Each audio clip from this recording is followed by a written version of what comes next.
Yesu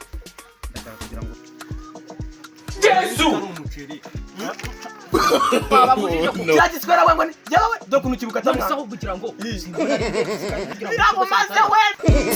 ziriho komedi abaturage baziriho mwiriweho ubaka kanya mwumva itangazo risohotse nona ubaka kanya ku biro by'umudugudu wacu bari gutanga ibiryo utinda arasanga byashize abari bishwe n'inzara nimwihute teka ye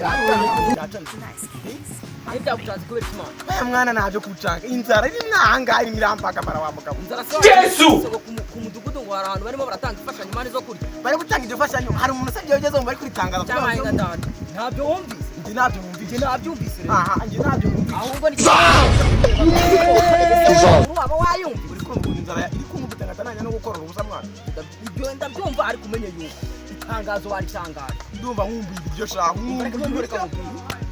n'utuntu urumva tworoshye nyine tutagorana nyine kumira kabisa rwose akwata ko numva nk'umuntu wahageze byose hari pratique wanyuzemo urabukata n'ubugari wa muntu atangaza ambwira urumva ni ikintu cy'igitsina ukuntu nyine kimwe cya rutarama buri cyo wari buze gukata ahubwo se aho ushaka ukuntu uzafite inzara yaba abo mfite inzara wakinuwe Yesu ahubwo we gabanya utaza kujyana umwaka ugasanga byanashize ntabyo kurya cyaka iyo waninze bataka akantu ko gukata wakintu ubu ngenda katubugaye none wakinu iyo ngeze no hasi umeze nk'umuntu uri muri agiseramuti ahubwo nusanga wowe na hafira ndakura kandi agahuta n'agasaho ahubwo mwana reka twerekere reka tuhagere mwana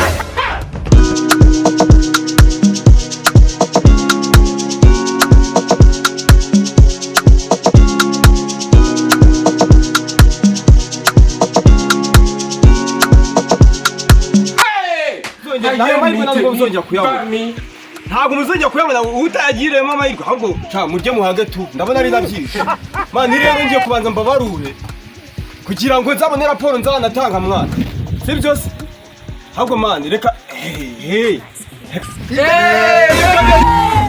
akumana ibyo uko wabemaze baba witanze akumatuza baba witanze ibyo ni izaje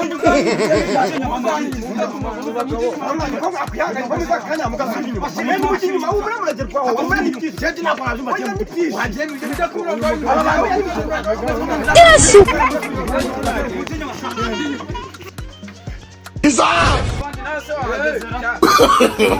no.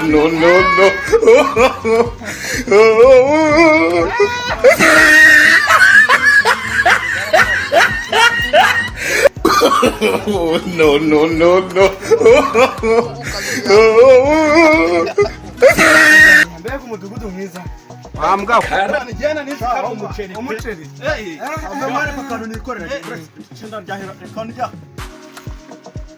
Yesu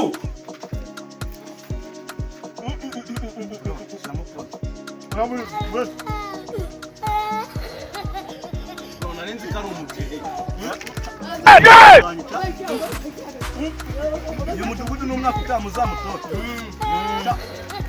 uyu mudugudu bamudugudu ntabwo nzakugabura imbwa niyakubwira cyaka mbere kuri wagira mwana wamurana ikishaka mbona n'isosi isigaye mani mwabana mwatobareka ko mugakubima rero mani wababujije ko cyagitswera we ngo yawe do kunukibuka tamwa none kugira ngo simbona ari ndeke isigaye mugira birabo maze we urimo satanisha ibi ni ibiki watangaje mwavuze ko ari ibibazo n'isahani ibi ni ibicyano bazanye aya n'umutere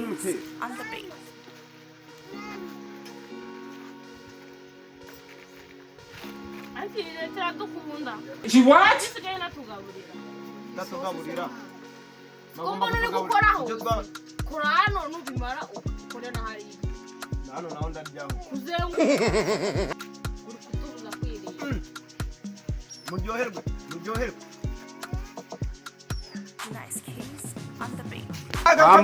biracyahari da yohoho ahubwo se murabimara cyane mutebuke ubugari burangana n'umujya cyageranikanwa n'ubugari nagaruka nikanwa n'ijana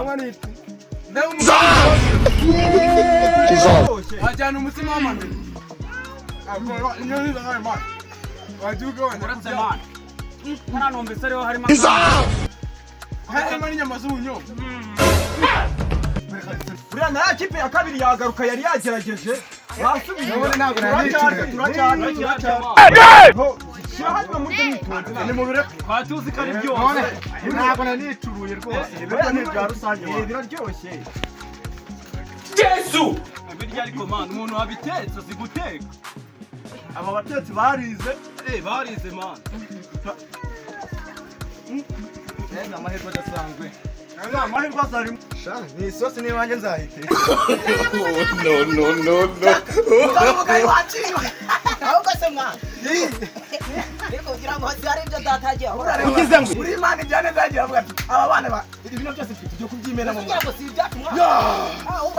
Umva mwana. Akamanza kashe kano gakundi. Twagiye None se mwana. Afashe isosi kari yo nyine. Ndetse mwana. Aho tuza dusenya. Data na Maria mwirana. tumiwe Akose mwana wajuganye mwana. ntabwo bazi muri mu mudugudu wanjye ari kunyindebera ari kunyindebera ntabwo muturuka ari kunyindebera kumvikana ntabwo muturuka kunyindebera cyaka Yesu usubiza umuntu nta nubwo nababaruye mwebwe nakora Oya kaka jende nako najuma jiwe. Ugenda banga munyishu. oya ubundi mwebwe muri abaheye Reka kibi najyo havuka. waraye kwa kwiki ubundi mwe muri aba muturutse he Ariko se ndeka kamanze ngo bazi ikintu cyane. Ntabwo nkora umuganda ni wambonye. Wambwa. Ntabwo tuba buri tese nyamune kwa muna. reba abaturage Basira kamanze ngo bazi. Twebwe ntabwo turi abanyarwanda. turi nabo Ariko mudu. Ntabwo turi abanyarwanda. Kagiri mweko kumetu. oya Yesu Mudogo. Jya uyu mugina ngusiga. oya murajyana amahoro oya nimwigende ntabwo murimo ntabwo muri Umva rata mudogo. Washyize ku rutonde naguha bitanu. harya bakwita Ibyo ndi gukora ifungubu nitwa Cyaka. Ariko mudu. Ariko mudu. Ureka nkubwire. Kibazo nari bishyiraho mugenzi wanjye 15 tuzaba. Ariko mudu. abaturage baracyari bose batazi Ariko mudu. Ariko mudogo nawe ufite ingeso mbi. Ariko mudu wagize mu. Mudogo ugize ngo aberetse nkubwire. Uyu mwana wanjye namukuye mu rugo rwayo. oya muri kunesha umwana ahubwo ugende muri kunesha Ariko mudu wagize. Yesu Mudogo umva nyine. Yararwaye imisura nyine nari muzanye ngo yumve. ako mudugudu oya nimugende nimugende Ariko mudu. nimugende Yesu Mudogo sura ntabwo nzongera kugaruka mu muganda njye ntuzongera kunyaka nanjye. Njyawe mu sosi ya dana. Mudogo uretse nakakumena amaso kanukamanya. mugende ariko wambwa Mudu kujyana amahero. ntagende atiheshye nkorera sabu like share na comment maze undemere